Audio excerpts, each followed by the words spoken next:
We are going to start. Thank you very much for being in another smart discussion. It's a pleasure to have here with us Simon Kuper. Simon is a very well-known articulist in Financial Times. He has also wrote several books. Most people here in Portugal are used to read to his chronic every week in FET magazine. And I think the conversation today will be an open conversation with Q&A. And the idea is that you can ask and comment on some topics that are connected with this idea of new normal. So the idea is that we can spread an open conversation, trying to face some of the topics that now are envisaging our society and economy. And with Simon, we can handle some of the topics that, in fact, we think are the best important for that. So, Simon, I think we can start with this Q&A. I can start with the first question, and then I know that we have other people that are wanting to do that.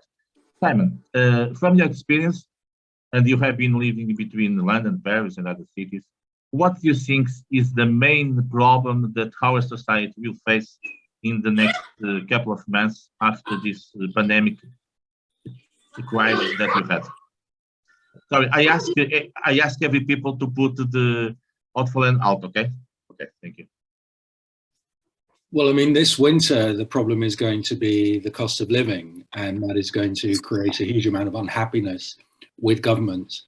So I suspect that in elections in the next few months, the incumbent governments will lose, and let's say populists are going to do very well because it's going to be a time of high discontent. But looking further, I mean, on the theme of the new normal, I think we're in a time of much greater change than I can remember for a long time.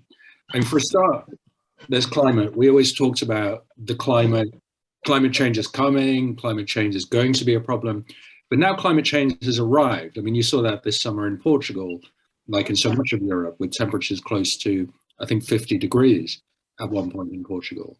So a lot of places I spent last year in Madrid might not be totally habitable very soon. I mean, this is happening now. We're going to get movements now away from places. That's starting Florida, which I also know well. I mean, it's impossible now to insure your apartment in Florida. So do you want to get a mortgage there? So Miami, which is a great global city, I don't think it's going to last very long. So that's the arrival of the climate crisis. Then there's the rise of strongmen. My colleague Gideon Rachman has written very well about that. And you see that with Russia, but also with China. Under the Soviet Union, most of the time after Stalin, there was collective rule by a Politburo, in China as well after Mao. So you couldn't have one man getting a bit crazy and doing something counterproductive for the country, like invading Ukraine. And now people like Putin and Xi and Erdogan have huge personal power. So if that person goes off the rails, the whole world has a problem. And this is another thing that's changing, that we're moving to much more overt conflict between the great powers than we have experienced since the Cold War. So we have Ukraine, but we also have a growing sense of conflict between the US and China, which I don't think is going to go away. And then we have this shift happening much quicker now because of the war to new energy systems, which is going to throw up a lot of winners and losers, and is going to happen quite fast. So I think about 80% of new electricity generated in Europe is renewable. And so you're going to get some winners from that. And the next thing that's going to come is hydrogen, which some countries are going to have the potential to be the Saudi Arabias or the Venezuelas of hydrogen. And I'm told Portugal is quite well placed for hydrogen. So that is going to change the world significantly. The shift to working from home, I'm very optimistic about. That could make life much better for many people, because the commute is the most unpleasant part of the day. It's also very energy consuming, and it can allow us to help the left behind places. So instead of living in London or Paris and spending a large amount of money for a small apartment, you can move to the north of England or to the center of France and live in a castle for the same amount of money.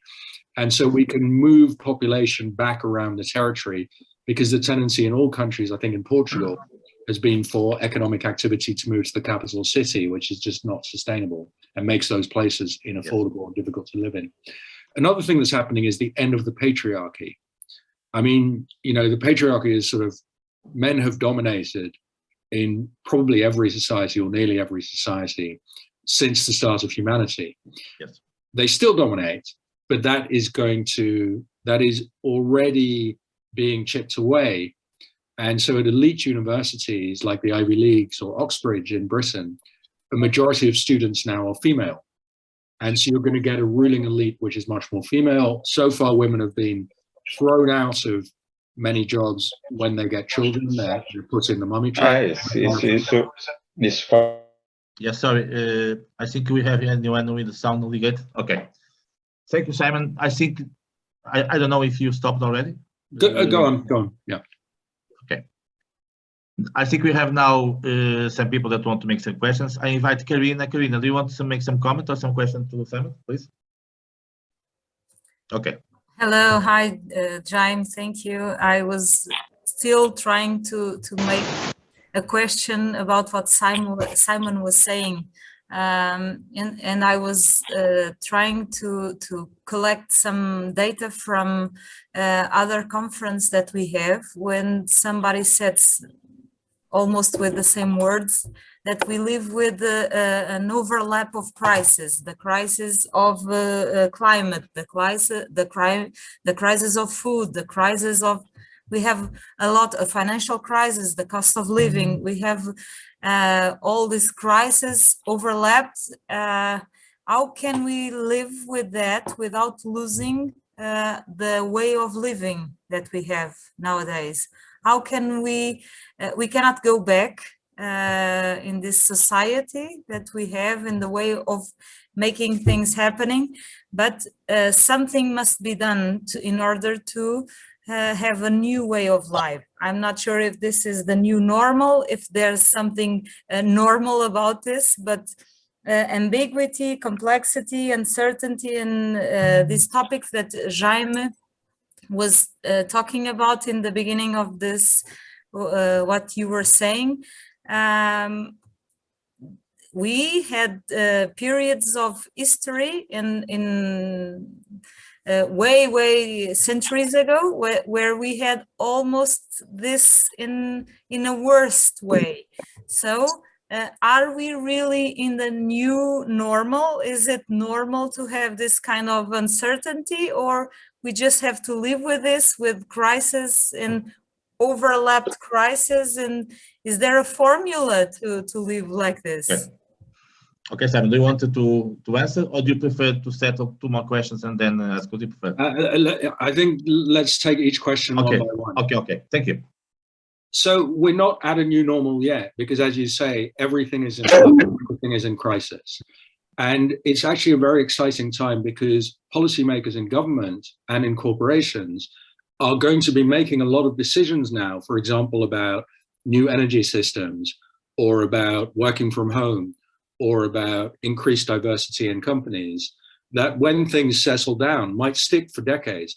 I think it was Lenin who said there are decades when nothing happens and there are weeks when decades happen. And we're sort of in a time when decades happen in weeks. Things are moving very quickly, and it's too fast for any of us to see and understand. And so the decisions made now may have very long-lasting ramifications. It's a chance to change the world. And of course, we might do it badly, we might do it well. Okay, fantastic.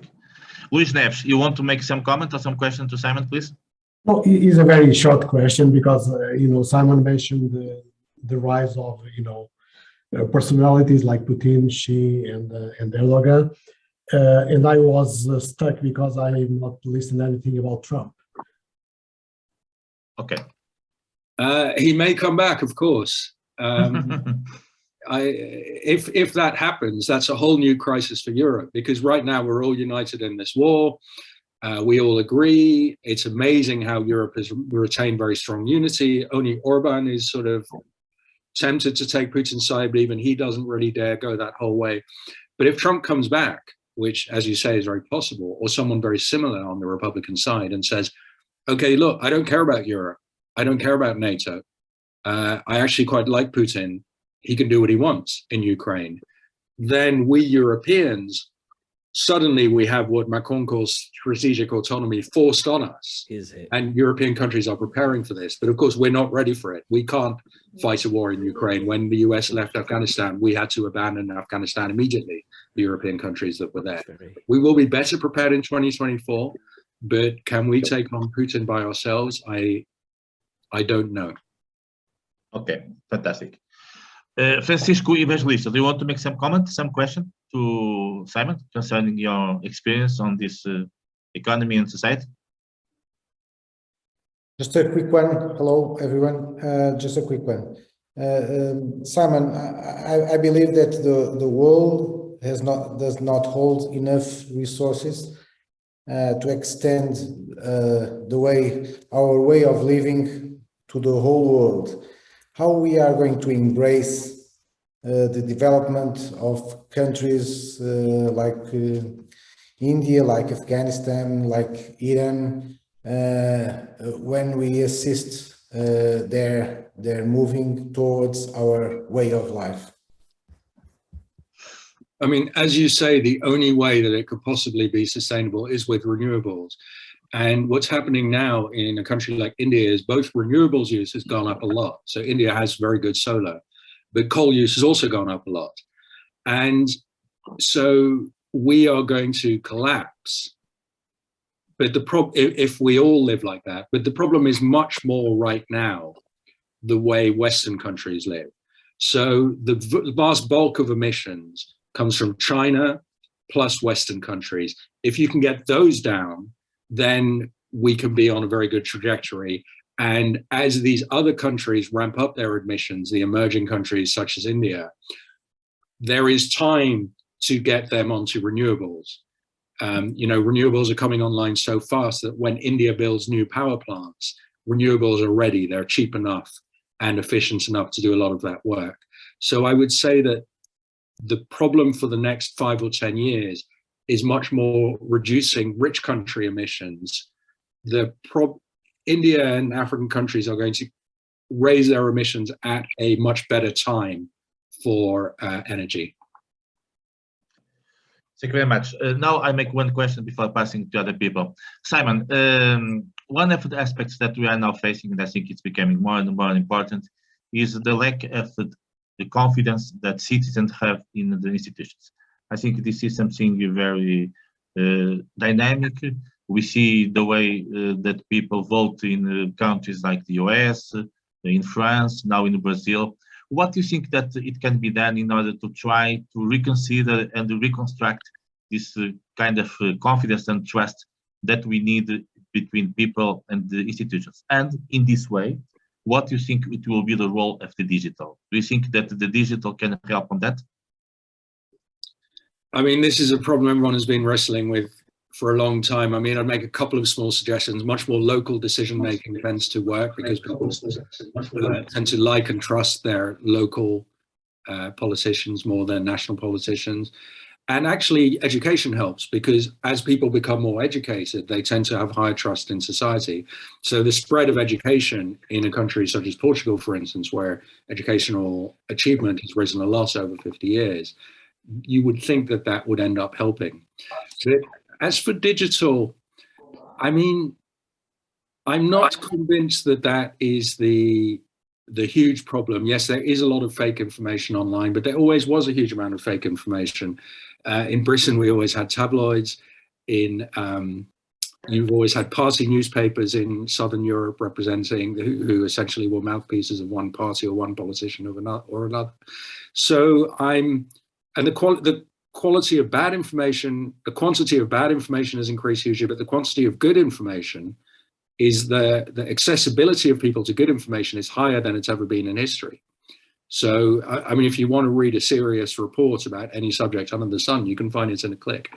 So, yeah, I mean, this is one to which I think nobody has the answer, but localism and education are a small start.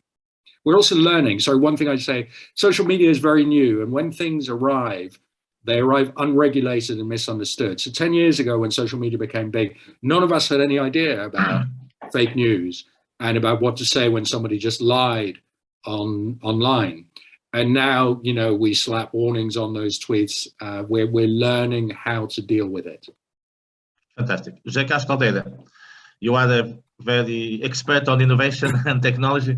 I don't know what point you want to comment with Simon, please. Well, good afternoon. Good afternoon, Simon. I'd like precisely to highlight two areas that were on the slides, and I think that I'd like to comment the role of those things, two things, and they are precisely the role of technology in these changes. On one side, technology can boost some of these, can facilitate some of these changes, but also the speed of technological development, the speed it is changing, can also create problems to many societies. And the other issue is the new organization of the labor market at the level, because what we are seeing is a kind of a globalization of, at least for many functions, a globalization of the workforce market, and similar to what happened to products in some decades ago. So these two components, maybe you can explore a little bit more in your intervention. What I see now is particularly not change, because changes have always happened along the years, but it's the speed of change and the difficulties that organizations, both private and also public organizations, the difficulties they have to deal with this speed of change. And as you mentioned now, and I really support, the closer you can bring decisions to the ground, you know, to the regional level, to the level of stakeholders, probably will help in dealing with that speed. And the last thing is the role of Portugal in this. You mentioned already, you know, we could have a word intervention in hydrogen and in solar and these kind of things. I would like also to highlight another issue, which is basically we are among crises. So this will be a very volatile environment, which means that is a kind of controlled chaos that things are happening, and it's becoming more and more true. And, you know, like Italians have a special capability for design, or people from Africa for music or for rhythm. We Portuguese are known to have a special capability to deal with uncertainty and new things and unexpected things. Sometimes we call it a bad word, which is desenrascanço, but I like to call it more the capability of dealing with new things and unexpected things. And probably persons that have these skills, this capability, are more suitable for dealing with this uncertainty that we are going to face, and probably we can find some competitive advantage in these characteristics that we have in our people. So thank you. Okay, Simon, please. Very briefly, I mean, the change is so rapid, partly because of the pandemic. We all experienced a completely different way of living and working. And obviously that carries on now that we can go outside. And so you mentioned labor markets globalizing. I agree. And I think one thing that happened is we realized we could work from home, but then you can do the job in another country. And so, for example, I know a chief executive here in Paris who has begun hiring graphic designers from South Africa to do the work, much, much cheaper to get experienced people in South Africa, and they do the work for you in Paris, and it doesn't matter anyway, because we all work virtually now anyway. So those kinds of things are changing. You mentioned tech and innovation. I mean, I'm trying to write something, I'd be interested in people's views on how disappointing innovation has been the last 25 years. I mean, how much have our lives improved? I mean, they said, you know, we wanted flying cars and they gave us 140 characters. We thought social media would make life better. It's probably made life worse. It's made people more lonely and atomized. Only now that we are starting to move to electric vehicles and renewable energy and maybe working from home, am I seeing a kind of big advance due to innovation. The effect on life expectancy of innovation has not been very dramatic in the last 20 years or so. So it's been actually a disappointing time for innovation, and maybe a new, better era is coming. Also with these medicines that we learned from COVID, they stimulate your immune system and you can use them, for example, to fight cancer. So maybe we're moving into a much better era of innovation. Lastly, Portugal. I mean, I'm loath to talk about anybody's national character, but I think what struck me on recent visits is the high quality of English. And, you know, you go and you find a concierge who speaks fluent English. And I've been living in Madrid. I can tell you that doesn't happen in Madrid. And it's partly a small country strength that, you know, Portuguese are used to. As soon as you leave the country, you have to speak a language, you emigrated a lot. But I think that could be a major strength. And, you know, educational attainment, as I say, in Portugal has increased a lot. So last time I left Lisbon in June, I found myself wondering, why is this incredibly impressive country with also fantastic tourist potential, why is Portugal so poor when it has so much going for it? I am unable to answer that question. Okay, very nice. Jorge Gomes, you also want to make some comments, please? Yes. Hi. Hi, Simon. Thank you very much for these the questions and the answers to all colleagues. I'm actually speaking from the south of Portugal in the Algarve, where just maybe 2,000-3,000 people are living.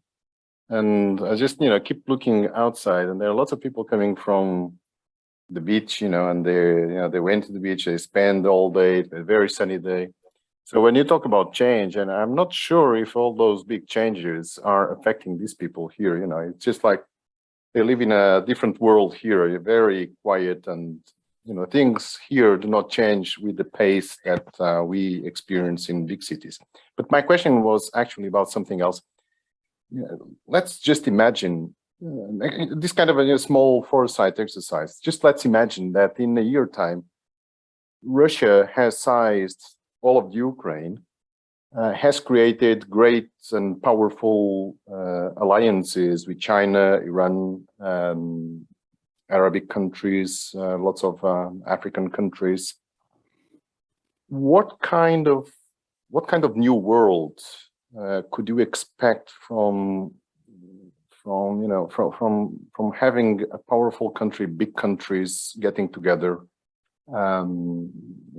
We tend to think as Ukraine is gonna go back to the formal borders, but what about if things do not go according to expected, and if the world changes in this way? If you get big alliance between these countries, what kind of world would we expect in a year time?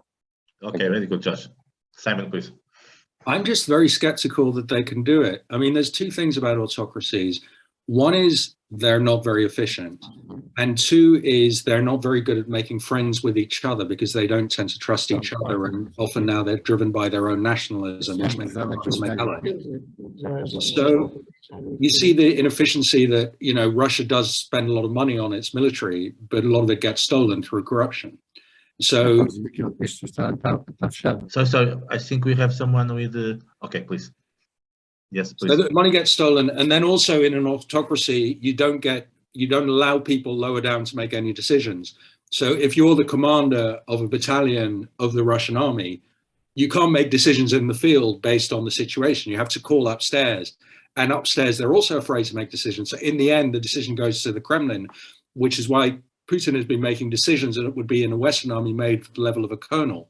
So this is not an efficient system. A lot of money gets stolen. People below are not consulted, so you don't get information rising up. And then we're quite good at making friends with each other, we Western countries, and the autocracies are not good. So you see in this war that countries like Portugal and Spain or France, which are not going to be invaded by Russia, which do not have a problem with Russia, they are making sacrifices and building up their armies out of a kind of solidarity, partly because they know that, for example, at different times, other Western countries have helped them, for example, admitted them into the European Union, that it's good to have long-term friends. We all feel that. And so countries are setting aside their own self-interest to back Ukraine, also because they genuinely share values. Whether it's Portugal or the Netherlands or Ukraine, we do kind of believe in liberal democracy, and we don't like to see it attacked. And so I'm surprised at how solid the Western alliance has been, and I think mostly it's going to hold. Whereas Russia and China, I mean, you saw the Chinese and Indian leaders lecturing Putin, saying, this is not going well. It's hard to say that they're really supporting Putin. They're happy to buy his oil at discounted prices, but they're not supporting Putin the way that the US and European countries are supporting Ukraine. We've taken in millions of Ukrainians. So I just think they find it much, much harder to set aside their national interests and build long-term alliances. So that is not my fear, the scenario you outlined. I think the fear is that Russia, because it's losing, is going to use tactical nuclear weapons. Okay, thank you very much. We have here with us also Sebastian Bugay, that is a usual commentator on these topics. Sebastian, do you want to make a comment or some question, please? Yes, very much so. First of all, obrigado, Jaime, pelo convite. Thank you, Jaime, for the very kind invitation. I'll also like to say that it's quite an honor to finally meet face-to-face, so to say, Mr. Kuper. As a young journalist, I've been reading you since college, so it's really nice to get the opportunity to talk to you and to make you a question. My question is really simple. When we look around, we can see that in democracies or in autocracies like China, the economical point of view is losing its priority on the decision-making hierarchy. So what I see is more political decisions and less economical led decisions. What I'm trying to say here is that maybe we are living in a more political world. Mr. Xi Jinping is obviously more ideological and less concerned with China economy than his predecessors. And today we in Europe are also making a political decision by supporting Ukraine and not exactly an economical decision in terms of our support to Ukraine. My question to Mr. Kuper is, do you agree with this perspective?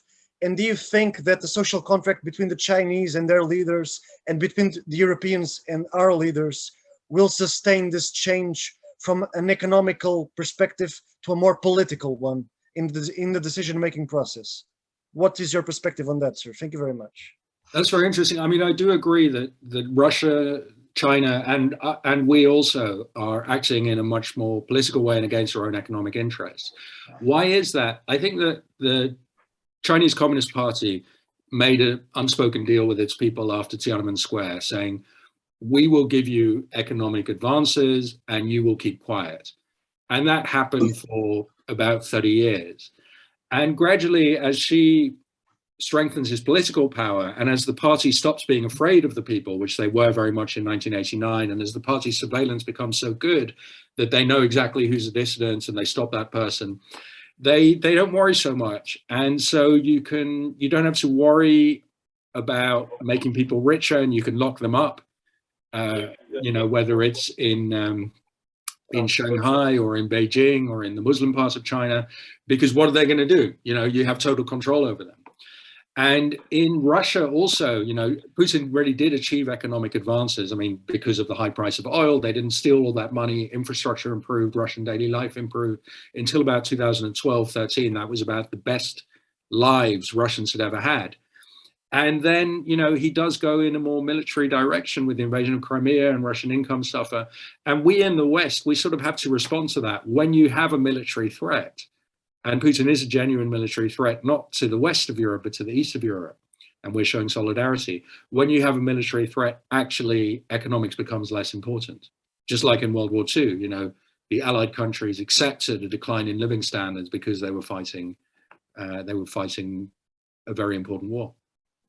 But do you think that the European Union and our social contract with it will survive this change of a more political relation between citizenship and the state and a less, you know, comfort state that we had before? Can the European Union survive that change of the status quo between us and our governments? Well, look, I mean, the governments are still trying to provide people with economic comfort. But I mean, before this war, we were not very good at it for the last 15 years. You know, we had the financial crisis, then we had COVID, and now Ukraine as well. It's not like everything was going well in people's economic lives, as it were, and then we decided to take on Putin. People's lives in Europe, in many countries, the living standards are lower than in 2007. And so this is not really just a problem of now, and it's not so much a conscious decision. Governments are trying to balance these two interests of keeping people happy enough and fighting this war. You know, the cost of the war is not sending the military supplies. The cost, of course, is in the rise in prices of fuel and food. Okay, Simon, we had this week a very interesting conference in the Gulbenkian, that is a well-known foundation here in Portugal. We had Geoff Morgan. I don't know if you know. Geoff Morgan is a well-known thought and speaker. He was advisor of Tony Blair some years ago, and he speaks about the need. Morgan, yeah. Yes, of Morgan, yes. He now is teaching in the UCL. He speaks a lot about the need that we have to redesign our collective intelligence. What do you think about that? Is it possible to redesign our collective intelligence? I mean, through artificial intelligence, we can, for example, get much more data on how people live. So how many people drive down a certain road, how many people cycle down that road. And so if you're saying, I mean, one way to think about this would be that the masses of data are information that we never had before, and they can help us make better decisions. I'm not sure what else he meant by that. Okay. No, you was trying to make this connection between artificial intelligence and the collective intelligence. I think it's interesting. Okay. We can go to other people. We have here with us Aurelio. Aurelio, you have a long tradition in terms of working with energy and things like that. Do you want to make some comment or some question to Simon, please? We are not listening to you.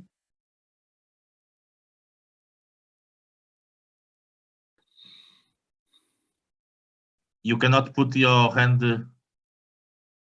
Okay. Okay, let's pass to another person because he's not connecting with the bus.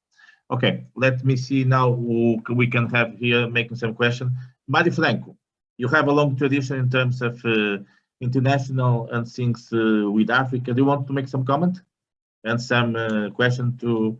Okay. Thank you. You have been recently in New York dealing with these topics. Please tell me something about that. Thank you. Thank you. Thank you very much for the time, German, and your comments. Very interesting. I am afraid I am a little bit in with the two questions, let's say, which are not in the same line. The first question is related to how Europe is united. I don't see that actually. It's not only Hungary, is also now Italy, which is moving very fast. Is even Britain is going in a different way and decide to leave the European Union. And there are its internal questions. Then, to be short, I think there are many blank points in the middle when we talk about the European Union. And the European Union, not the European Union, but the Union of Europe in different questions. And I think maybe after the next winter, the situation will be worse in terms of how united Europe is in terms of the war and all these relations. That's the first point. Maybe you can comment on that. The second point, more related to that, and to be very short, related to security. I already raised this some time ago in another conversation here. But for example, the situation related to the agreement between the UK, United States, and Australia about the submarines, which have a different understanding from the French government in terms of what security means and how united is NATO in terms of security, then I think this raises lots of questions. Maybe the question is not today in the front pages. And just to conclude, a small example, which is related to Portugal. And maybe you can comment that. Portugal is able to provide with Spain alternative ways to provide gas to Europe. And France is now blocking the line because they are trying to defend their nuclear energy, even during the war and during this situation. Then, to be short and to not extend the conversation, but taking advantage of your presence, I think this is three aspects which raise a lot of question marks in what West mean and what Europe means in terms of capacity of unifying against an important power like Russia. Thank you. Look, Europeans will always be disunited. They will always pursue national interests. They will always fight each other over their national interests, like France, as you say now, with the pipeline from Catalonia. And that is never going to change. And the purpose of the European Union was never to, have us all agree, have us all think the same way. It was to manage disagreements. It was to say, we are always going to distrust each other. and always disagree. So let's create a forum where we can disagree, and we'll have rules that we disagree by. And sometimes on some things we can achieve agreement. And I'm surprised in recent years how much we have achieved more agreements on. So we've agreed to mutualize some debt. We have agreed to have far more European military union with European defense spending and Sweden and Finland joining NATO. We've agreed to some kind of energy union, energy cooperation, banking union. It's all imperfect. It's all flawed. Everyone argues about bits of it, but we're kind of doomed to each other. And so Britain raises the possibility of, okay, do we need the European Union? We'll just leave it. We can do without it. Well, it hasn't worked out. And, you know, all the populists in Europe see that Britain is in chaos, it has got poorer. And now you see Liz Truss today going to the European Political Community meeting, the first one in Prague, because even the British Conservatives have realized we need to be in the room, disagreeing a lot of the time, but at least being heard, because right now nobody hears Britain on most issues, except security, where Britain is part of NATO and NATO needs Britain. So I think that the European Union has been much more successful than many of us, including me, would have thought when Britain left it 6 years ago.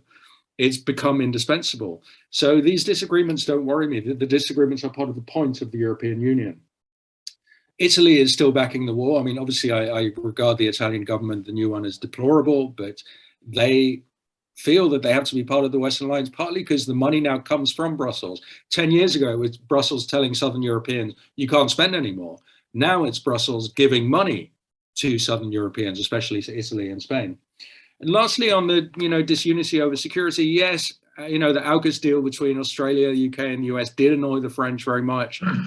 The Americans are now talking to them and trying to patch it up. France is a central part of the alliance against Putin, even if people get irritated with Macron. Macron speaks to Putin at Zelensky's request because Macron is the interlocutor and is accepted that way. The French are changing their minds about Russia. They are moving in the direction of the other Europeans. So what surprises me about the Western Front, if you like, in this war is how well it is held. I mean, sure, there will be pressure, sure, there will be stress, if this goes on and energy prices remain very high. But I would have thought that all this would have broken apart months earlier. It's done very well so far, Western unity. Thank you. Very interesting. Joaquim Cabasso, do you want to make some comment?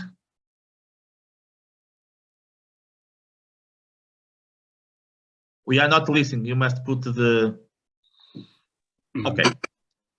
A brief comment. Sorry. Okay, now we are listening. No. Are you listening? Yes, now we are listening, okay. Please. Simon, taking into account the recent economic and financial developments in the UK, do you think it will be possible in the medium term for the UK to return to the European Union? A very good question, yes. Very good question. No, I don't. I don't think the European Union wants Britain, because as soon as things, go wrong, things go badly, there'll be a new Leave movement in the UK. You'll have leavers like Nigel Farage saying, we're never allowed to go back, Brexit is forever, so it would be seen as illegitimate.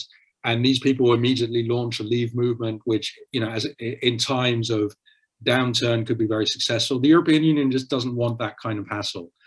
Even joining the single market is taboo from now, so even Labour is not proposing it. I think it will become less taboo, and so Britain will drift back. I expect Labour is going to win in 2024. Britain drifts back into closer cooperation with Europe on many issues, not the single market yet. Maybe in a few years' time, the single market. But Britain will be left in a very uncomfortable position, because people say, oh, well, Norway's in the single market, not in the EU, and Norway is happy. And that's true and does very well. But Norway is a small country, which is used to not having a voice at the table. For Norwegians have to watch the Europeans make policy that affects Norway, and Norway doesn't have a say in that policy. But Britain has always had a seat at the table, at every table. By European standards, it's a very big country. So to be in the single market, but not have any say on the rules of the single market, for example, over financial services, which is very important to Britain, that will be a horrible situation for Britain. So from now on, all British choices are bad. and they can't join the EU for a very, very long time, but the drift will be towards Europe. You are speaking about UK and Brussels. We have here with us Ines Correia, that is in Brussels. Ines, do you want to make some comment? I don't know if you are listening. You're on mute. Hello. Hello. Yes. You are in Brussels, right? I am in Brussels. Yes. So you can comment on this topic that Simon talked No, about. I think that, as Simon says, the European Union has been kept together. I think that members realize that we must stick together, because otherwise, of course, Putin and other less intentioned people will, of course, try to undermine what is being done, which I find it has been really a remarkable action since the invasion started. And I also would like to recall that during the pandemics, the Union also showed an immense unity in buying the vaccines, in distributing the vaccine, and also distributing vaccines all over the world. So I think that we should also highlight what has been done positively, because many times we tend to be very harsh towards the European Union, which shows that when we are in very difficult and unprecedented situations, we can really come together and put forward solutions. And I think this, for what we have been seeing, we have been able to do it. And I think we should all be proud of what the European Union and the leaders have been doing together. Okay. Thank you. Do you want to comment, Simon, on this, about Brussels and this kind of union? No, it was a very clear comment. I'll leave it there. Okay, okay. So now it's my time to make a question. Simon, we are going to have elections in Brazil in a couple of weeks. What do you think about this situation in Brazil and about the way that we here in UK, in Europe, see what's going on in South America, especially in Brazil, Argentina? Do you think this is a part of the world that is no any longer interesting to us? What do you think it's missing in this part of the thing? There's almost no media coverage of Latin America. Latin America is like Africa in that way, in that it doesn't get international coverage. It's almost ignored, except when there's an election in the biggest country in Latin America. And on the other hand, with climate, Brazil becomes a hugely important country, because as you'll know, in recent years, the Amazon has gone from being a net carbon sink to now releasing carbon into the atmosphere, but there's been so much logging. So we'd always thought for about 100, 200 years, Latin America doesn't really matter to us. You know, they'll send us some animals and some primary products, but otherwise we can ignore them. But now we can't with climate. Okay, so there is a lack of trust between those parts of the world. Alberto Castro, we have here with us Alberto Castro. Do you want to make some comments to Simon or some question? Well, I was refraining from doing that because of my camera not no problem. Don't worry. Being on. But I'm a bit surprised that in the whole talk you never mentioned inequality. You mentioned winners and losers, but inequality was never mentioned. And don't you think that both inside and across countries, let's say winners and losers, and therefore inequality can be a critical issue in terms of the forthcoming, let's say, for instance, fragmentation and impact on this, and all the other consequences. What do you think of that?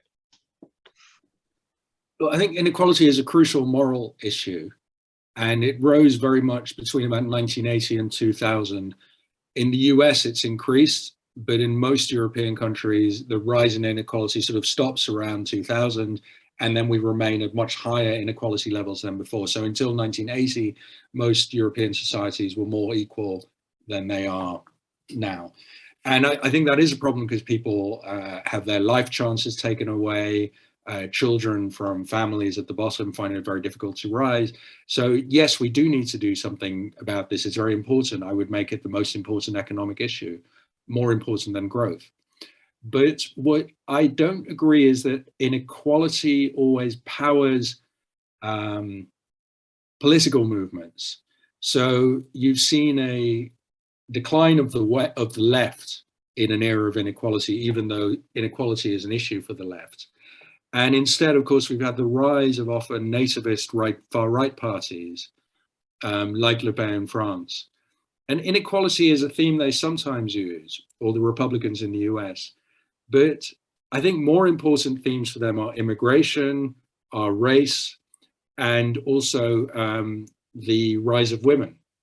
And so if we were to achieve much higher equality, I mean, the Republicans in the US, for example, are not calling for that at all, nor are Bolsonaro's voters not calling for higher equality at all.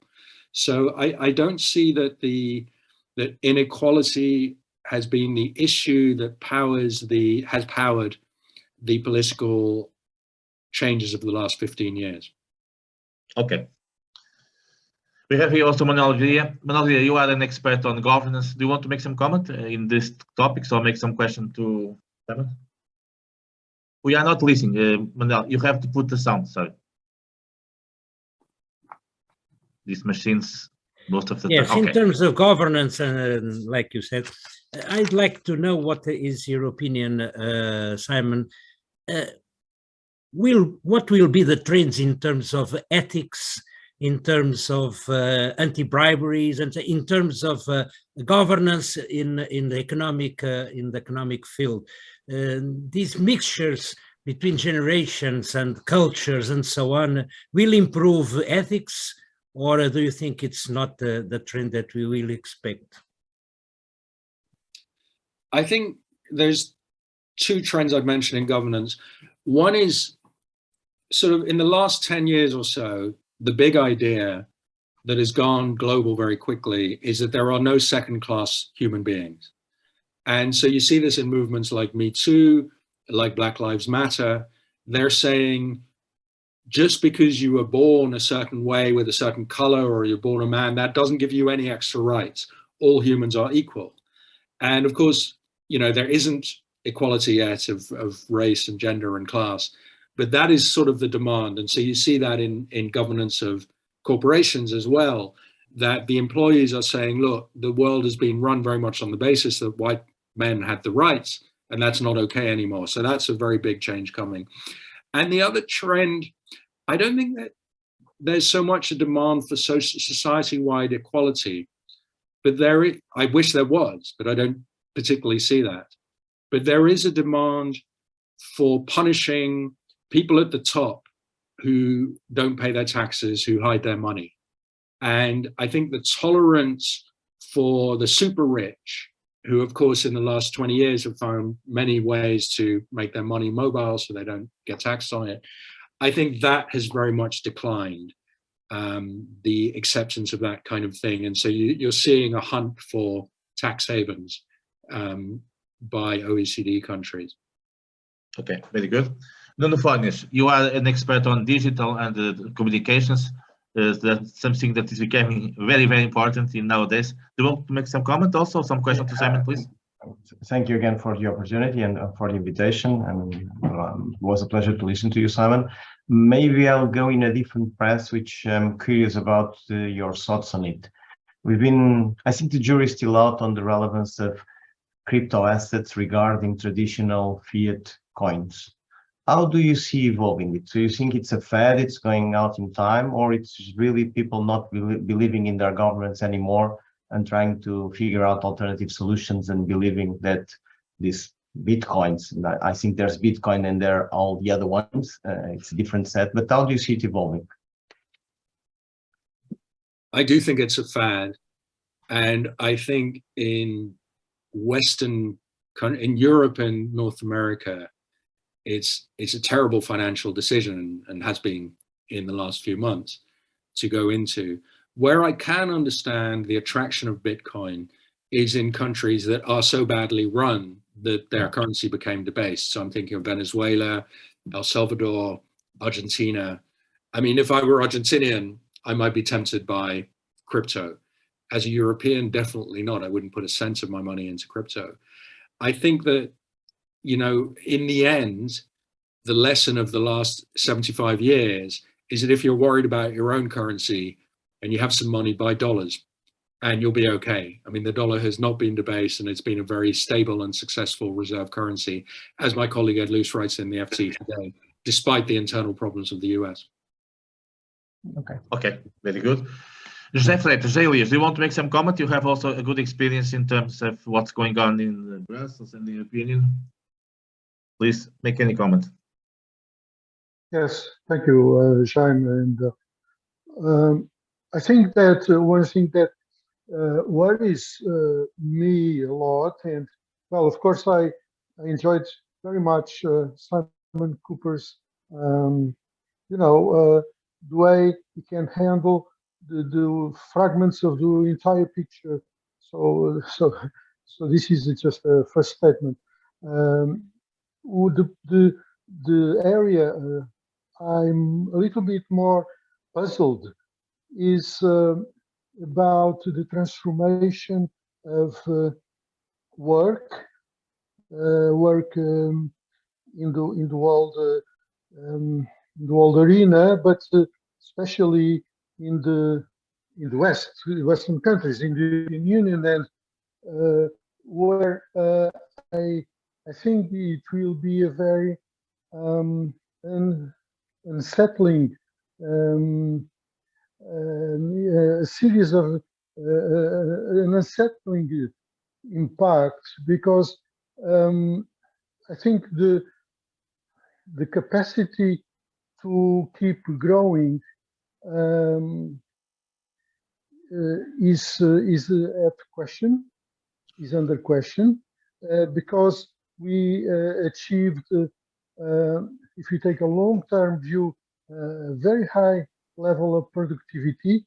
Again, very few people can produce a lot of items and goods and services. So we would need in Europe, I should think, very, very bold,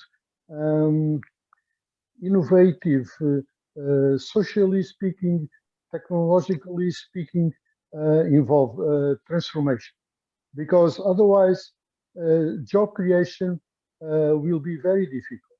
So I wonder how Simon Kuper could, I mean, what is your view about the possibilities of really a bold innovation event that can really update the requirements to tackle climate change originated by man, and secure stability, so that our societies don't fall into some sort of anarchy that the populists will be riding on towards the disaster, I should think. Okay. Simon, please. I mean, two things. One is, you know, we've lost a lot of manufacturing in Europe over the last few decades, but actually there's a new, and with the new energy revolution, there will be a lot of new industries coming up. So for example, the making of electric cars, Germany dominated the car industry. Germany has lost its comparative advantage now because the Germans are great at making engines. Electric cars don't have them. So there'll be all sorts of ways with electric cars, electric bicycles, with solar, with wind, for new energies to emerge in Europe and new technologies. But I think the big growth in jobs, because I think a lot of those jobs in the renewables are going to be automated because we've become very good. Machines are very good at making things. They do it better than people. But what machines don't do very well is teaching and caring. And these are, you know, with our aging populations, we're actually going to have a huge shortage of workers in other fields, of people looking after old people, of people teaching them yoga, of people taking people out for walks. We already don't have enough school teachers in many countries.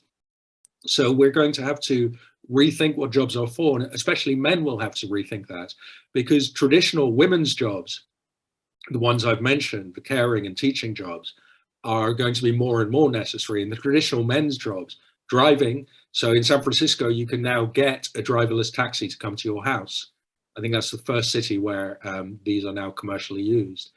Driving jobs are going to go, manufacturing jobs are already going. So the jobs done by lower skilled men are the ones disappearing. And so these lower skilled men are going to have to rethink what they do with their lives, and we'll have to, I think, move a lot of them into caring professions, which is going to be a huge cultural shock. Okay, so we are almost getting to the end. It's an hour session, and I think the conversation is becoming very good. I don't know if João Pacheco Castro, do you want to make some comment or some question before I make a final question too? Hi, João. Hi, everybody. Well, I can make a question. Maybe I joined a bit later, so I don't know if it is a bit out of context. But I would move to another side of the planet, and regarding China, Simon, what do you think that it will be the end game of China on the current context? I mean, there's immense hostility to the US. There's a sense, sort of like in Moscow, that the US is the enemy. And there's a decoupling from what the population wants, because they, I think, have the population under control. So I think the end game isn't going to be about constant technological progress and economic growth. Also because they've lost access, or they lost a lot of access to Western tech. And it's very hard to stay top of your game in tech if you're isolated from the leaders. So I think that the kind of 40 years plus of years of China as this kind of growing economy and growing tech powerhouse might be coming to an end, and we might be moving into a nastier phase. Okay, so a final question, Simon. You are also very expert on football and on sports and things like that. As you know, here in Portugal, we are very, very keen on football. What do you think it will be in the future, the role of football, sports, in trying to reinforce the confidence and trust of society? Do you think that we can expect such a challenge or not? What's your opinion about that? Well, one thing that's happened in the last few decades is people have lost a lot of the institutions that they used to live by. So people don't go to church so much anymore. They don't belong to trade unions so much anymore. Often they don't know their neighbors. They spend a lot of time inside alone on their devices. And so one of the few things that gives people community in very large numbers, and even community across nations, is football clubs. And so, you know, I was at Benfica, a few months ago, and watching the fans sing the club hymn before the match. I mean, this is a community that these people really feel they belong to. And it's one that always welcomes them throughout their lives. And so I think football clubs sort of give people a huge amount of consolation now, the people who are attached to them, in a time when so much else is adrift, when you're an isolated person so much of the time.